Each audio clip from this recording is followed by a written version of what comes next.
We now continue with section 8.4, where we begin to look at some basic operations with complex numbers. We're going to start by looking at multiplication and division. Our formulas for multiplication and division are formulas that look quite intimidating when we look at them to begin with, but are actually not terribly difficult to work with. We're going to look at an example in just a second that hopefully will make things much clearer. But to begin, if we're going to multiply two complex numbers, note that we take the two magnitudes of the complex numbers and multiply them together. And then we take the two arguments, the two angles, and we add them together. So we want to remember that when we're multiplying complex numbers, we're going to multiply the magnitudes and add the angles. When we're dividing two complex numbers, we're going to divide the magnitudes, which is what we have here, and we're going to subtract the angles. Now, and again, we're going to look at this in more detail when we look at an example. So let's go ahead and do that.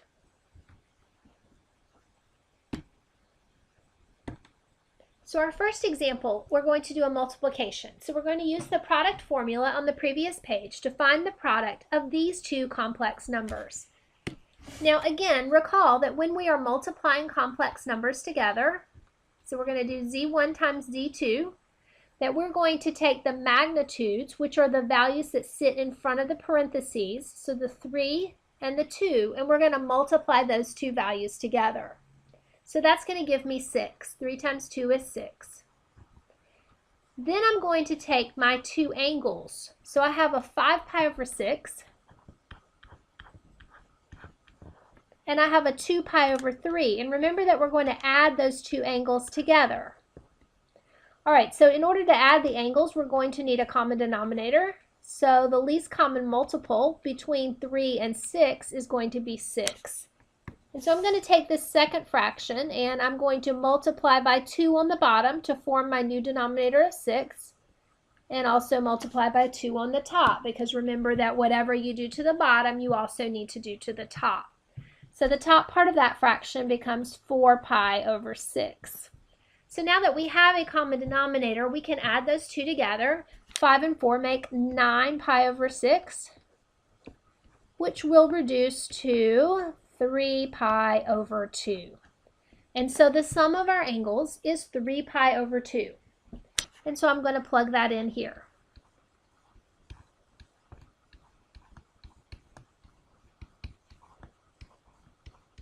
And that's really all there is to it. Again, that formula on the previous slide looks very complicated, but in actuality, this is a fairly easy thing to do. We need to remember again that you're going to take your magnitudes for each complex number and multiply them together, and then you're going to add your two angles. Now, we can also go in and write that complex number in standard form or in rectangular form. So I want to do that with you as well so that you'll have it in both formats. So we could also say, and let's do this calculation. Now remember to change this to standard form. You actually are going to go in and do the calculation. So we're going to take cosine at 3 pi over 2, and we're going to say to ourselves that that is equal to 0.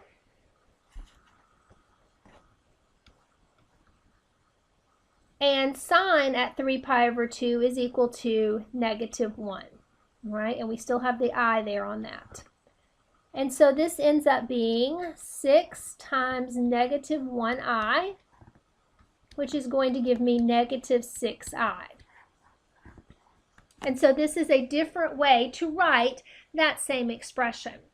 Now, let me just make as a side note, the cosine 3 pi over 2 and the sine 3 pi over 2, if you're not familiar with those values, those can either be values that you can have off of your chart for the exact values, or they can be values that you can take a second and figure out if you need to.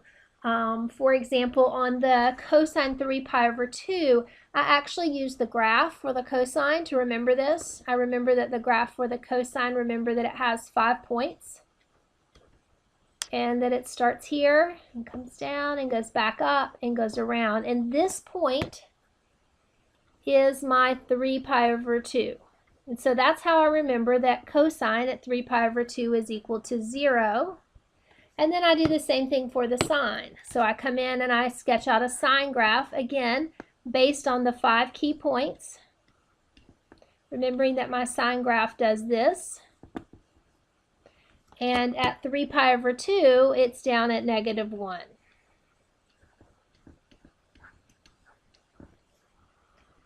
And so again, however you want to approach that so that you can get those values to plug in so that you can simplify this to -6i. Okay, so let's look at a division problem. And again, the division is pretty much just as simple as the multiplication. So if we're going to do z1 divided by z2, remember that we're going to divide our magnitudes. So we're going to do a magnitude of 6 divided by a magnitude of 2. And you do want to do them in the right order. So if you're dividing z1 on the top by z2, then you want the magnitude for z1 on the top and the magnitude for z2 on the bottom. And then we're going to, remember, we're going to subtract the two angles. So I'm going to subtract the 117 and the 72. And so that gives me 45 degrees. And so we'll plug that into our format. We'll do whatever simplifying we can do, which is not a whole lot. 6 divided by 2 is 3. Cosine 45 plus I sine 45. And that is our answer if we're leaving it in trigonometric form. If we're going to put it in standard form, then we need to go in and actually plug some values in for cosine 45 and sine 45. So we know that cosine 45 is square root 2 over 2, and sine 45 is also square root 2 over 2. And so we can simplify this to be 3 on the square root of 2 over 2, as we distribute that 3 there. And then also, as we distribute the 3 back here, we're going to have 3i on the square root of 2 over 2. And again, both of these answers are acceptable. It just depends on how the problem is worded and what format they ask you to put your final answer in.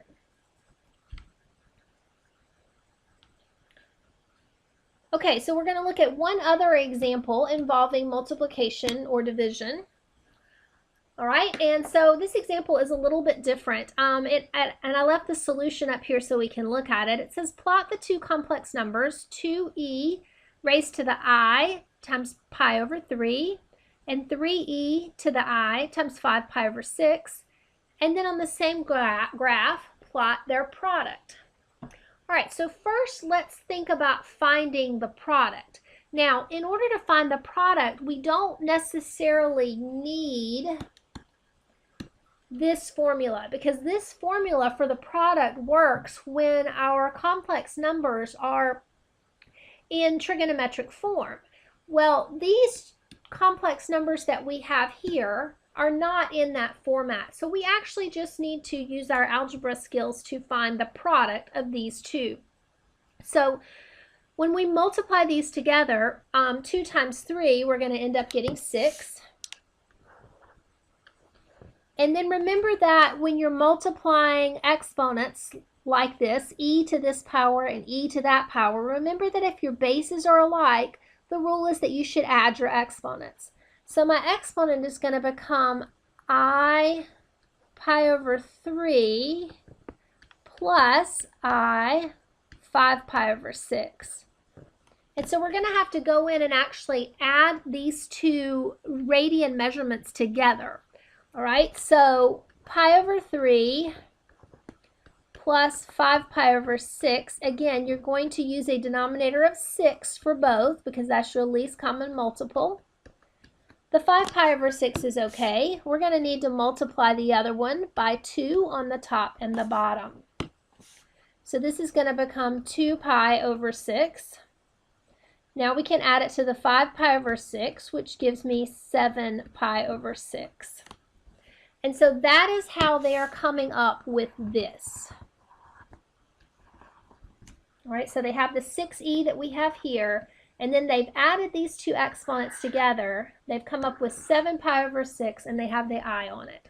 So just realize that that's where that multiplication is coming from. We can now use those magnitudes and those arguments for these 3 complex numbers, and we can construct a graph that I'm going to show you in just a second. Okay, so in looking at this graph, all they have done is they have plotted out the individual angles. So look at that part first. So for example, the pi over 3. Okay, so this is a pi over 3 angle. This is 60 degrees. And they have gone out 2 circles on that and placed the point, because remember that the magnitude is 2. So that means the distance between the origin and that point is 2. Similarly, on their second one, they have plotted an angle that's 5 pi over 6. So that angle is right here. And on that angle, they've come out a magnitude of 3. So 1, 2, 3, and they've placed their point. And then for the product, they have done the 7 pi over 6. So they've plotted a 7 pi over 6 angle. And remember that the magnitude is 6. So 1, 2, 3, 4, 5, 6. And that shows you how to plot both the initial 2 values and also the product when we multiply them together.